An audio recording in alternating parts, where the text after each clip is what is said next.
Hey, this is Doug from Doug and Nikki, and I am so excited to come to you here today from a somewhat bland and boring looking studio, which will soon be awesome, but this is the very first legit video from the new Doug and Nikki studios. We're still missing a ton of stuff, some lights, some sound deadening materials. Our background is obviously not done, but anyway, I thought this subject was worthy of our first video from the new studio, and it would be one of my favorite things in the world, as you would all know. It is the new product from GoPro, the GoPro HERO10. How much do I love GoPro and GoPro products? Here in front of me, obviously, I have the last iteration, the GoPro 9, and here is the original GoPro Hero, which I did R&D work on, still around and kicking. Anyway, in this video, we are going to unbox this super cool HERO10. Uh-oh, did I give it away there? Anyway, we're gonna unbox this HERO10. We're gonna discuss the key features, how it differs from the HERO9, which came before it, how it differs from the DJI, one of its major competitors. Why don't we do that? Let's unbox it and see what's in here. Okay, so let's unbox it and talk about some of those key features while we're in the process. One of which is it has a whole new, complete new processor. What does that mean for us that it has a new processor? Theoretically, we should get a lot more performance, especially as firmware updates come out. Right out of the box, literally, no pun intended, right out of the box, it will have essentially double the frame rates as the HERO9, okay? So like, if before we could do 4K 60, we can now do 4K 120. If we could do 2.7K at 120, we can now go 240. What does that mean to you? Those higher frame rates mean that action shots, like action and movement, is going to be much smoother, much cleaner, and for sure any slow motion activity that you're going to capture is going to be much more buttery smooth and cleaner and better looking. Okay, so we have some basic hardware. We've got the classic mount. This one came with my HERO9 also, with that kit. This is pretty neat. This is both a magnet and a clip, so you can clip it on something or you could stick it like a magnet to something. This particular kit that I got came with 2 batteries, so let's talk about battery life. So the battery is exactly the same as the battery for the HERO9. So if you already have batteries for that, you now have a bigger battery supply. But so far the testing seems to show that the battery life is about the same, maybe even a little lower than what it used to be, because obviously you're getting more performance, right? You're getting more frame rates, it's working harder, it's got more image stabilization in it, lots more going on in that chip. I'm sure the chip is intentionally supposed to be more efficient and make the same battery last longer, but so far, word on the street is the battery doesn't last longer. It's the same, if not less. We have a cable, we need the cable to connect it. It's a cute little tripod, handheld, like kind of extension, like a little selfie stick, or it can be a tripod, which is a nice thing. You know, it's nice. Anytime you can do more than one thing with a single part, that's always a good thing.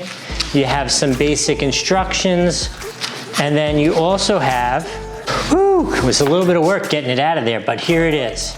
The brand new HERO10 Black.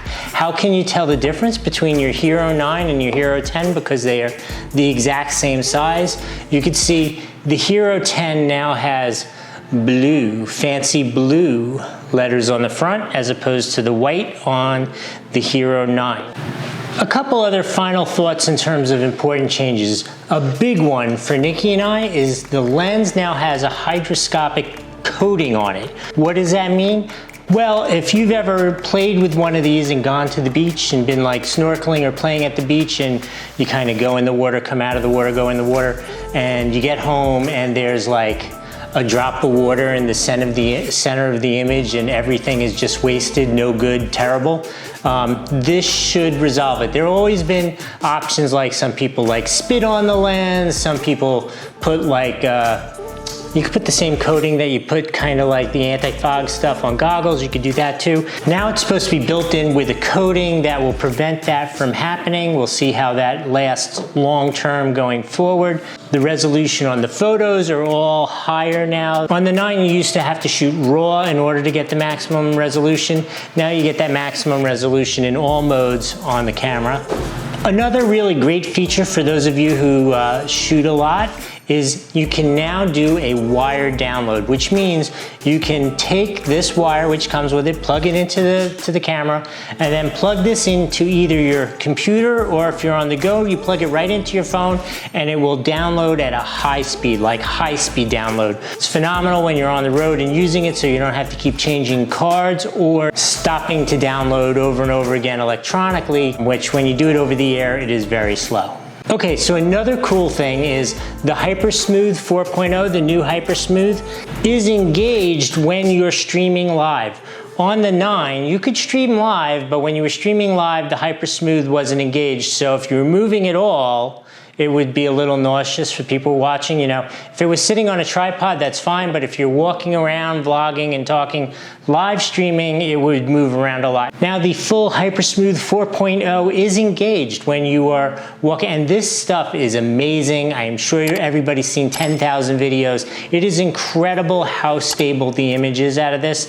And additionally, they have also improved the horizon settings. So like you can really move the camera a lot, and the horizon, it'll self-correct. It is an amazing feature. If you haven't tried either the 9 Black, which has it on some level, or this, which has it on the next level, it is amazing how much that will stabilize the horizon when you have that on. So the last thing that I want to point out, which is a big thing for me and a good change on this, was obviously they've improved the screen a little bit, and with the new processor, the touch screen on the back is much, much faster, definitely faster.